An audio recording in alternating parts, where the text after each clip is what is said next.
नाम धर्मपुर। बहुत समय पहले उस गांव में राजू नाम का एक खिलौने वाला था। वो बाजार में अच्छे खिलौने बेचा करता था। अच्छे खिलौने होने के कारण सब उससे खिलौने खरीदते थे। उस गांव में एक और खिलौने वाला था। उसका नाम था कमल। वो राजू से बहुत जलता था। वो यही सोचता था कि कैसे राजू को परेशान किया जाए, लेकिन कमल हमेशा असफल रहता था क्योंकि राजू को खिलौने बेचते हुए देखता रहता था। पापा खिलौने, पापा खिलौने। भैया वो लाल रंग का खिलौना देना मेरे बच्चे को। ये लो बेटा, ये लो। मुझे वो नीले रंग की गाड़ी दे दो अंकल। अरे ये क्या, इतनी भीड़ लगाकर खड़े हैं पर फिर भी मुझसे कोई खिलौने खरीदने नहीं आ रहा है। ले लो, ले लो, रंग बिरंगे खिलौने ले लो। मैं खिलौने बेचता हूँ, कबाड़ नहीं। दाम कम, खिलौना अच्छा, एक बार खरीदने के बाद चले सालों साल। अरे ये क्या, बाजार में किसी ने इस तरफ मुड़कर भी नहीं देखा। लगता है सबके सब बहरे हो गए हैं। लगता है कुछ ना कुछ गड़बड़ है। राजू के पास ही जाकर देखता हूँ, वहीं पर ज्यादा बच्चे हैं। अरे क्या हुआ कमल भाई, तुम यहाँ क्यों आ गए? असल में वहाँ बच्चे नहीं आ रहे हैं। तुम्हारे यहाँ तो बच्चे भीड़ लगाकर खिलौने ले रहे हैं, इसलिए सोचा इधर ही कुछ शुभ है। अरे कमल भाई, ऐसा कुछ नहीं है। असल में बात ये है कि लोग पैसा देकर अच्छा सामान खरीदते हैं। तुम भी अच्छे खिलौने दो तो बच्चे भी तुम्हारे पास भीड़ लगाकर खिलौने खरीदेंगे। हाँ बेटा, तुम्हें कौन सा खिलौना चाहिए? अंकल वो हरा वाला। देखो कमल भाई, मैं सबको अच्छे खिलौने ही बेचता हूँ। हाँ, लेकिन मुझे थोड़ा कम लाभ होता है। लेकिन ज्यादा लाभ के चक्कर में कहीं कुछ भी ना मिले तो फिर। कमल खिलौने वाला सोचते हुए बोलता है। बड़ा ज्ञान देने वाला बन रहा है। रुक, तेरा ज्ञान निकालता हूँ। कमल भाई, तुम यहाँ पर खिलौने बेचो और मैं तुम्हारी जगह जाकर खिलौने बेचता हूँ। ठीक है कमल भाई? जैसे तुम्हारी मर्जी राजू। फिर ये मत कहना कमल ने मेरे ग्राहक छीन लिए। दोनों हल्की सी हंसी हंसते हैं। नहीं कमल भाई, कोई किसी का भाग्य नहीं छीन सकता, तुम निश्चिंत रहो। दोनों ने अपनी अपनी जगह बदल ली। एक बच्चा दौड़ कर आता है। राजू खिलौने वाले की दुकान के सामने जाकर खड़ा हो जाता है, लेकिन वहाँ पर कमल अपने खिलौने बेच रहा होता है। बेटा, तुम्हें खिलौना चाहिए ना? आप बताओ कौन सा? अंकल वो राजू अंकल कहाँ है? मैं उन्हीं से खिलौना लेता हूँ। कमल राजू की ओर इशारा करते हुए बच्चे को बताता है। बच्चा दौड़कर राजू के पास जाता है। अगला दिन चिंता में घूमते हुए राजू खिलौने वाले के घर जाता है। तभी वो देखता है कि राजू अपने खिलौने बेचने के लिए तैयार कर रहा है। और तभी राजू खिलौने वाला किसी काम से बाहर जाता है और कमल चुपके से उसके घर में घुस जाता है। फिर वो कुछ खिलौने खराब कर देने के बाद जब अपने घर वापस जा रहा होता है तो एक बच्चा उसको भागते हुए देख लेता है।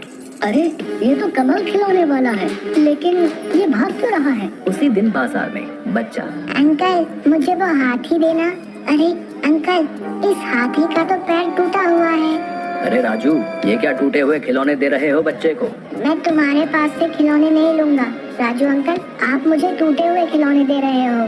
तभी कमल आवाज लगाते हुए बोला, आइए आइए आइए, रंग बिरंगे खिलौने, मजबूत खिलौने, अच्छे खिलौने, बिना टूटे हुए खिलौने मिलेंगे मेरे पास। आइए, इधर आइए। तभी बच्चे दौड़कर कमल खिलौने वाले की दुकान पर चले जाते हैं और उससे खिलौने खरीदने लगते हैं। अगले दिन राजू खिलौने वाला सभी खिलौने अच्छे से पैक करने के बाद चारों तरफ अच्छे से देखकर तौलिया लेकर नहाने चला जाता है। उसके बाद कमल राजू के खिलौने वाली जगह पर आया और कमल ने पहले की तरह ही राजू के खिलौने खराब कर दिए। आज बाजार में कमल के पास भी बहुत भीड़ थी बच्चों की। तभी राजू की दुकान पर, मुझे वो घोड़ा दे दो, लेकिन देखना टूटा ना हो।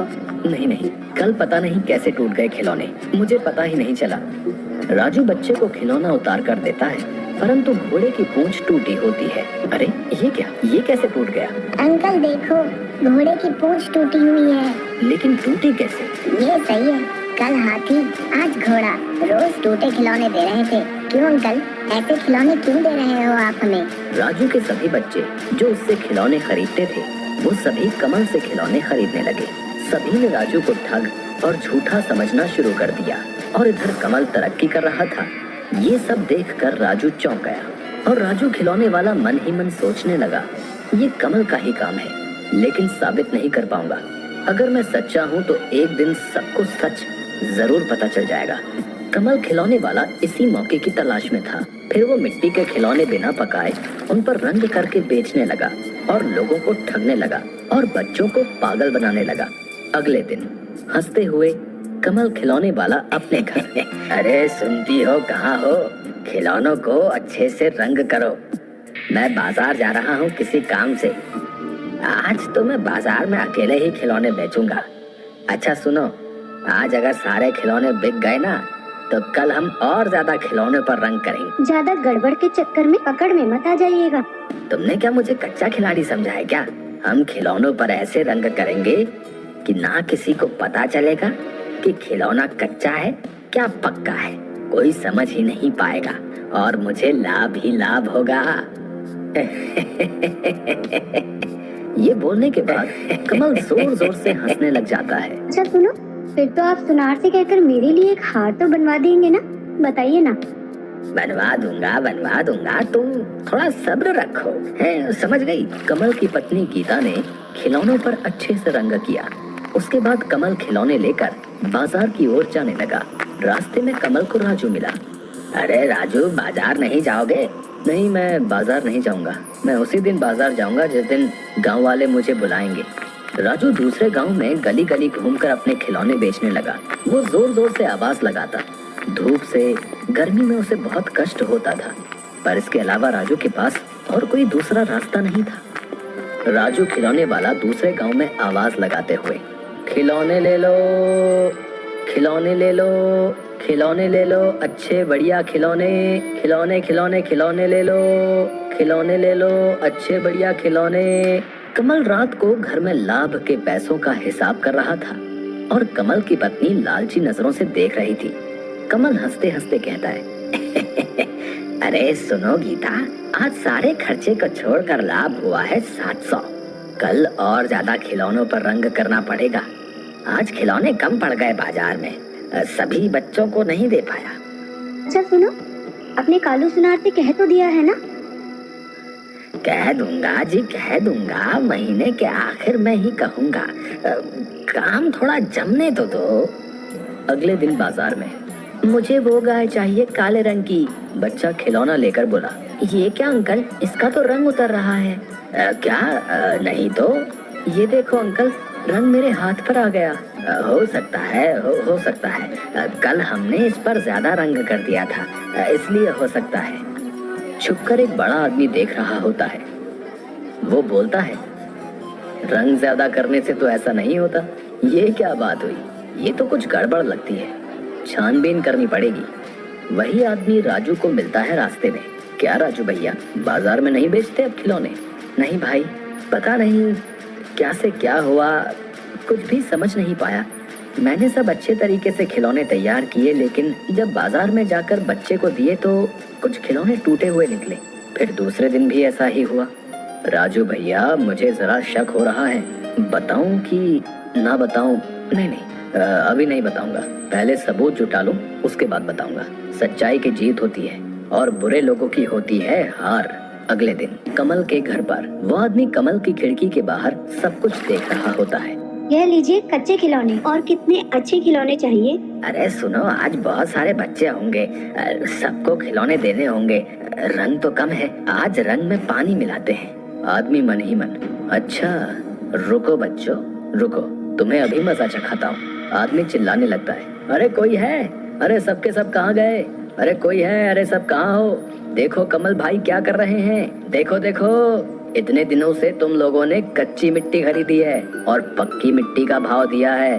देखो देखो कमल भाई क्या कर रहे हैं। कमल और कमल की पत्नी पंचायत में सिर झुका के खड़े हैं। जिन लोगों ने कमल से खिलौने खरीदे थे वो भी खड़े हैं।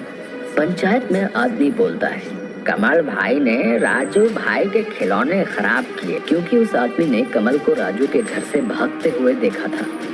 छी कमल छी, बच्चों के खिलौनों में मिलावट करता है। सुनो, तुम्हारी सजा है। तुम्हें तुम्हारा सिर मुंडवा कर, मुंह काला करके गधे पर बैठा कर पूरे गांव में घुमाया जाए और तुम्हारे सीने पर एक कागज पर लिखा जाएगा कि मैं बेईमान और लालची हूँ। और राजू को खबर भिजवाओ, कल से वो बाजार में खिलौने बेचने के लिए आ सकता है। गधे की पीठ पर कमल बैठा शर्म से है सर नीचा और मुंह है काला। गांव वाले राजू के पास आए और बोले, राजू भाई आप ही बाजार में खिलौने बेचिए, हमारे बच्चों से गलती हो गई। राजू आसमान की तरफ देखने लगा और उसकी आंखों में आंसू आ गए। गांव वालों की नजर में अब वो चोर नहीं रहा। गांव के सभी लोगों ने राजू से माफी मांगी और अपनी भूल स्वीकार की। अब राजू के चेहरे पर मुस्कान आ गई। जो सच्चा है उसकी विजय जरूर होती है।